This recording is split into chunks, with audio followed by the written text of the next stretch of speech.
Bueno, muy bien. Y para finalizar, nos vamos a meter en un tema que tiene que ver con la agenda inmediata. La semana pasada se supo en la provincia de Buenos Aires que hubo un subregistro de 3.526 víctimas fatales de COVID, muertos, que no estaban contabilizados en el sistema de la provincia de Buenos Aires, y esto despertó, bueno, muchas suspicacias, muchas críticas, algunos intentos de aclaración por parte del gobierno y una repercusión legislativa, un pedido en diputados y otro pedido en senadores para interpelar al ministro Daniel Goyan, ministro de Salud de la provincia. Estamos en comunicación con Daniel Lipovetsky, que es diputado de Juntos por el Cambio, uno de los autores de un pedido de interpelación. Daniel Lipovetsky, buenas tardes, muchas gracias por estar con nosotros nuevamente aquí en Lado P. Hola, buenas tardes, ¿cómo estás? Bien, muy bien. Cuéntenos, ¿cuál es por qué es lo que quieren saber ustedes que no saben o que no informó la provincia todavía en cuanto al tema este puntual de del subregistro de víctimas fatales de COVID? Bueno, la verdad que muchas cosas. Primero, por supuesto que es una situación muy preocupante, ¿no? Pensemos que la verdad que cuando uno enfrenta una pandemia tan terrible como esta, los datos son claves, ¿no? Para enfrentarla y para diseñar políticas públicas de respuesta ante la pandemia. Y eso lo hemos venido viendo los argentinos durante estos 7 meses, ¿no? Con datos diarios sobre la cantidad de contagios y fallecidos, y hemos visto al presidente y también al gobernador, cada vez que había una conferencia de prensa o una información, basándose en esos datos. Y la verdad que cuando uno encuentra con que de esos datos tenían un faltante tan grande de fallecidos, que de alguna manera variaban en parte el análisis, sobre todo cuando uno ve dónde está el peso de esa falta de información, sobre todo el mes de julio, por ejemplo, que es un mes donde el faltante fue de más de 2.000 muertes, o alrededor de 2.000 muertes, lo cual es vinculado con la cantidad de muertes que había en esa fecha, es un porcentaje muy importante. La verdad que a uno le preocupa y la desconfianza que eso genera en la población, tan importante hoy, teniendo en cuenta que hoy apuesta sobre todo uno como política pública, la responsabilidad individual. Lo ha dicho el presidente, lo ha dicho el gobernador, lo decimos todos, que lo importante hoy es cumplir que cada uno de los argentinos cumplamos con los protocolos y con los cuidados necesarios. La verdad que tener esta diferencia realmente es preocupante. Y después, por supuesto, saber por qué pasó. Las explicaciones, la verdad, que ha dado el ministro Goyan no nos han quedado muy claras, ¿no? Hablar de las dificultades en la carga. La verdad que, si uno recuerda, el viceministro Crepla, que el 13 de agosto ya había reconocido que había un problema en la carga, no se corrigió, pasaron 1 mes y medio de esa situación y recién ahora nos enteramos esta cantidad. Él ya de alguna manera tenía información sobre esto, si no hubiera dicho lo que dijo en ese momento. De alguna manera a ciertas datos que aparecen algunos días previos a determinados eventos políticos que con una carga muy baja y luego de lo posterior muy alta. Yo lo veo, por ejemplo, en el caso de la marcha del 17 de agosto. Ahora está bien, justamente sí. Iba a ir por ahí, digamos. En primer lugar, ¿qué objetivo podría buscar o qué beneficio podría obtener el gobierno ocultando, primero eso, y segundo, esto que usted marca, que lo revisó ahora, digamos, el gobierno no lo hizo público, o sea, no salió a decir, fíjense cómo aumenta el número de muertos después de la marcha, o atribuibles a la marcha, digo, o por lo menos no lo hizo muy exponiéndolo así abiertamente. Mira, habrá que preguntar, yo insisto, primero es una presunción claramente basada en datos. Por supuesto que para eso lo estamos viendo en interpelación y un pedido de informes. Los datos marcan algunos algunos hechos que nos preocupan. Si se fue así o es una casualidad, tendrá que responderlo el ministro cuando le pidamos la información. Después, por supuesto, sí, declaraciones podemos encontrar un montón, ¿no? Previo a la marcha. Yo insisto, yo fui uno de los que planteé que no era conveniente hacer una marcha presencial, Digo, no estoy planteando en ese lugar, pero recordemos que hubo de alguna manera un planteo de que esto iba a generar aumento de muertes y también se va generando un clima, ¿no? De una determinada manera, sobre todo eso se ve mucho hoy en las redes sociales, que de alguna manera hoy en pandemia tienen una influencia importante. Pero, insisto, son datos que le tenemos que preguntar al ministro, como también preguntar al ministro cómo se produce el proceso de carga en la provincia, ¿no? Porque la información que uno tiene de las conversaciones que, insisto, que uno hace con los diferentes actores del sistema, es que una vez que la persona fallece y se emite el certificado de defunción por parte del profesional interviniente, y después interviene ya el sistema de cochería. La carga de ese certificado de función es automática, es obligatoria para la cochería, por lo tanto esa carga no debería tener las demoras en la comunicación como parece. Queremos ver en esa cadena de responsabilidades dónde estuvo la dificultad para haber llegado a un número tan importante. Insisto, no estamos hablando de 100, 200, estamos hablando de 3.500 después de 7 meses, porque uno lo puede entender, te diría, los primeros meses, una situación absolutamente novedosa y difícil para todos, y ahí la verdad que nadie puede decir nada. Pero después de 7 meses haya aparecido este dato, a nosotros la verdad que nos parece o que hubo una manipulación, o sino que una gran impericia por parte de los que les correspondía ocuparse de este tema, ¿no?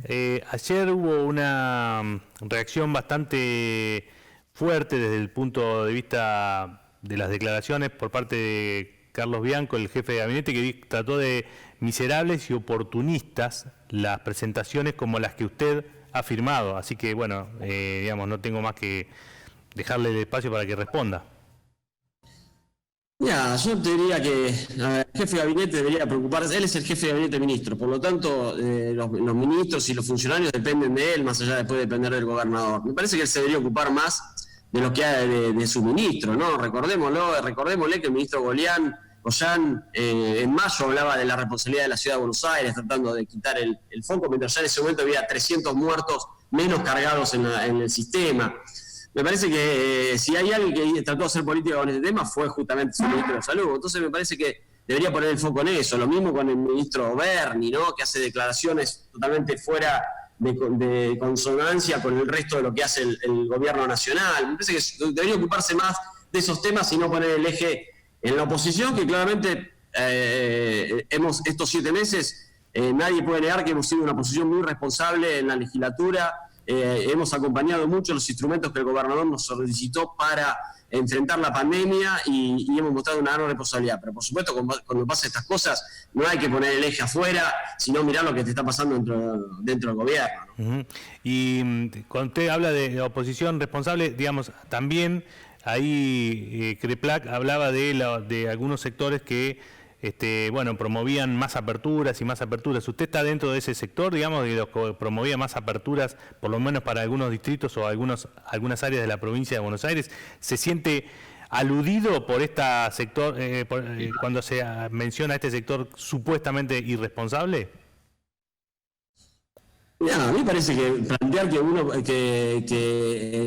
la responsabilidad es plantear que se hagan otros sectores. Me parece que la responsabilidad es que los que no lo están abriendo, ¿no? Porque la verdad, si uno va a nuestro distrito, a mi ciudad, a nuestra región, a la ciudad de La Plata, que realmente hoy todavía esté prohibida la construcción privada, salvo para viviendas unifamiliares, me parece que es un despropósito. Hoy la crisis económica de nuestra región es gravísima. Hay una pérdida de empleo que marcan los índices, marcan el 13%, pero seguramente es un poco más.